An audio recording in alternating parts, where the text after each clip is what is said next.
English learners. Welcome back to English Pod. My name is Marco. And I'm Erica. And today we're going to be taking you to the airport. That's right. We're going to listen as a man checks in at the airport and deals with his luggage. That's right. So we're going to be looking at a lot of great stuff that can help you the next time you are at the airport at the check-in counter. So why don't we take a look at one word that we're going to preview today in Vocabulary Preview. Vocabulary Preview. We're going to hear this guy say, I'd like to check 3 pieces. He's going to check 3 pieces of what? Pieces of luggage. So when we talk about luggage, we can say pieces of luggage. That's right. Luggage is a non-count noun. So you can't say 1 luggage, 2 luggages, 3 luggages. That's wrong. Right. So we use pieces of luggage. Okay.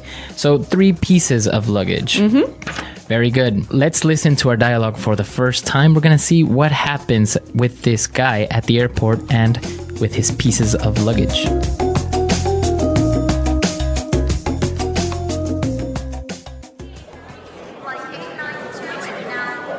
Next, please.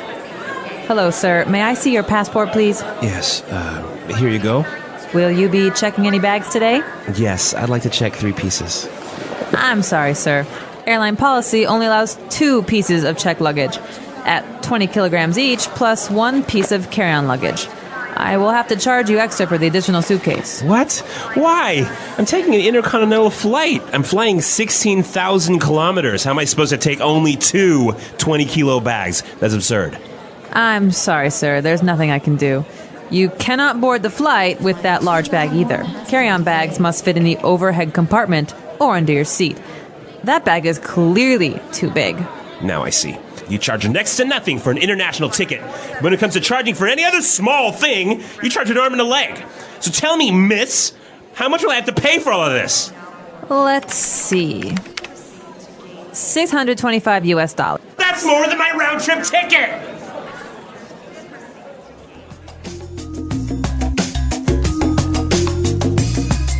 All right, well, that's a whole lot of money, isn't it? Well, I think it's a very common situation. I'm sure many of our listeners can relate to this situation. Overweight charges are pretty expensive. Very high. I know from personal experience.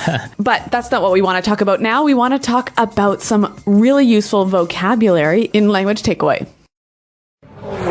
Language Takeaway. All right, on Language Takeaway today, we have 5 words. So why don't we start with the first one? So the woman asked, will you be checking any bags today? Will you be checking any bags today? To check bags. Right, so the verb to check. It means to give your bags to the airline, to register them. Okay, so that's what happens with your luggage. You check them, so basically they become responsible for your bags. Right. It reminds me of checking into a hotel. Right, very similar. When you go to a hotel, you register at the hotel, you check in. In this case, you just check your luggage. You don't check in your luggage. Right. Okay, so check luggage. So he wanted to check 3 pieces of luggage, and he also had carry-on luggage. Carry-on luggage. Carry-on. So carry-on luggage, it's pretty simple. That's right, you carry it on yourself. Exactly, you carry it onto the plane. Now, Okay. we can talk about carry-on luggage, right? Mm-hmm. Or carry-on bag. Right, or a carry-on suitcase. Mm-hmm. A very small suitcase that can fit under your seat. Exactly. All right, so carry-on luggage. Now, he was traveling on an intercontinental flight. Intercontinental. Intercontinental. We have 2 words there, inter. Between. Between, right? And continental. So this sounds like continent. Okay, so he's traveling maybe from Asia to North America. Okay, intercontinental. He's trying to board this intercontinental flight. So to board a flight. Board a plane. Board a train. All right, so basically it means to get on. To get on. To get on a vehicle. Okay, so I can say board the ship, board the car. No. No? No. But board the train. Board the train. Board the bus. All aboard. That's right. That's why in movies you see that somebody will yell all aboard. Yeah. In the train station, right? Exactly. All aboard. Okay, so board a vehicle.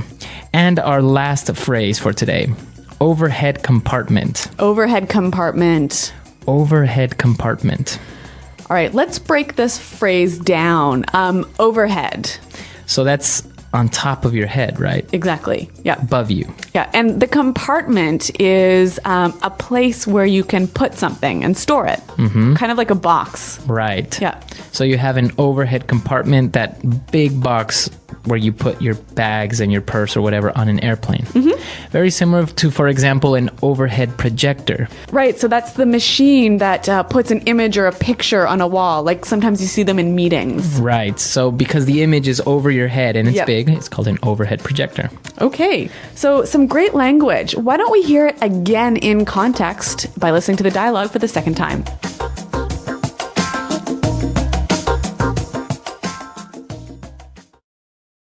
Next, please. Hello, sir. May I see your passport, please? Yes, here you go. Will you be checking any bags today? Yes, I'd like to check 3 pieces. I'm sorry, sir. Airline policy allows only 2 pieces of checked luggage at 20 kilograms each, plus 1 piece of carry-on luggage. I will have to charge you extra for the additional suitcase. What? Why?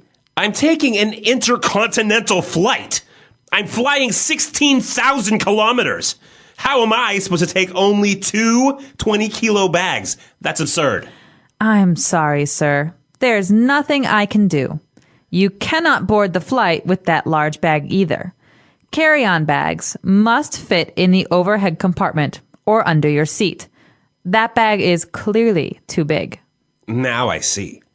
You charge next to nothing for an international ticket. But when it comes to charging for any other small thing, you charge an arm and a leg. So tell me, miss, how much will I have to pay for all this? Let's see. $625 US. No, that's more than my round-trip ticket. All right, so I think it's a little bit more clear now. And with this, it's time for us to take a look at some great phrases in putting it together. Putting it together. So this guy was pretty angry about this airline policy, and he said, "How am I supposed to? How am I supposed to? How am I supposed to?" Okay, so before we get into explaining this, why don't we listen to a couple of examples so we can try and understand what it means? Example 1. How am I supposed to fit the dog in the car? There are 10 people in there already. Example 2. How is she supposed to get to work if her car's in the shop? Example 3. How are we supposed to know the answer to that? It's impossible. Okay, so I can understand that it means, how can I do this? Right. How do you expect me to do this? How is it possible for me to do this? Very good. It's a phrase you use when you're frustrated, right? Yeah, exactly. You're maybe a little bit frustrated or you're maybe nervous of something that you can't do or don't know how. Yeah, this phrase, it's not impolite, but it sort of gives the idea that you're challenging the other person a little bit. Maybe, yeah. Yeah. Okay. So a good phrase that you can use in different situations and you can try and mix it up with different verbs, right? Right. All right. Now let's take a look at our next phrase. I'm sorry, sir. There's nothing I can do. There's nothing I can do. There's nothing I can do. There's nothing I can do. So basically, the woman can't help the man, even though he's insisting and he's pushing that he wants another solution. Yep. Right? So finally, she says, I'm sorry, there's nothing I can do. So we use this phrase when someone's pushing you too much, right? Right, and you would use it only in that situation Yep. towards the end because it is a little bit, It's strong. it's not impolite, but it's just you're saying, you know what, I'm sorry, I can't do anything about it. Now let's move on to our third phrase. You charge next to nothing. Next to nothing. Next to nothing. Next to nothing. All right, so we're talking about charging, we're talking about money. Why don't we listen to some examples of what this next to nothing phrase means? Example 1. Do you like my new house? It was so cheap that it almost cost next to nothing. Example 2. Let's go to Thailand. Tickets cost next to nothing right now. Example 3. The real estate agent charged me next to nothing for his commission, so I got a really good deal. So when something costs next to nothing, it's really cheap, right? It's really cheap, or you consider it to be cheap. And now, for our last phrase, it's the complete opposite of next to nothing. Right. Charge an arm and a leg. An arm and a leg. An arm and a leg. All right, so this means it's really expensive. It's so expensive, it's like giving your arm and your leg. Right, to pay for it. Yeah. Very good. So next to nothing, really cheap. An arm and a leg, really expensive. Can we look at the use here? All right, so in the dialogue we heard, you charge an arm and a leg, but we can also say it costs an arm and a leg. Right, because we are referring to money, right? All right, so some great phrases here. Now I think it's time we listen to our dialogue one more time.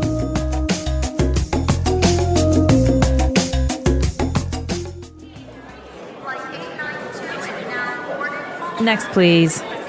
Hello, sir. May I see your passport, please? Yes, here you go. Will you be checking any bags today? Yes, I'd like to check 3 pieces. I'm sorry, sir. Airline policy only allows 2 pieces of checked luggage at 20 kilograms each, plus 1 piece of carry-on luggage. I will have to charge you extra for the additional suitcase. What? Why?